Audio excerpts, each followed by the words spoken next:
नेपालको एउटा त्यस्तो इतिहास जो तपाईलाई थाहा नहुन सक्छ। Warriors, for our homeland and glory, rise! For the homeland! सन् 1768 मा पृथ्वीनारायण शाहले काठमाडौँलाई एकीकृत गर्दाखेरि कस्तो कस्तो हतियारहरू प्रयोग गरेका थिए? के उनले हतियारले मात्र काठमाडौँ उपत्यकालाई एकीकृत गरेका थिए?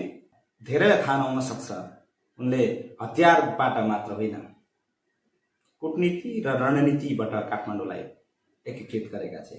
त्यो समयका प्रमुख 3वटा सहर कान्तिपुर, भक्तपुर र ललितपुरलाई एकीकरण गर्नको लागि सहज थिएन। त्योभन्दा अगावै कीर्तिपुरको हमलामा धेरै योद्धाहरूले ज्यान गुमाइसक्नु परेको थियो। पृथ्वीनारायण शाहकै सोचले नेपालको आजको स्थिति तयार हुन पुगेको छ र आज 250 वर्ष पछाडि पनि त्यो प्रयास सार्थक थियो भनेर हामीले भन्न सकिन्छ।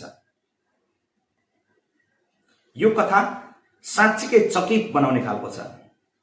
तपाईहरु यसको पूरा भाग हेर्न चाहनुहुन्छ भने हाम्रो युट्युबको लिंकमा गएर हेर्नु होला। तपाईलाई यो भिडियो कस्तो लाग्यो कमेन्ट गर्न नबिर्सनु होला।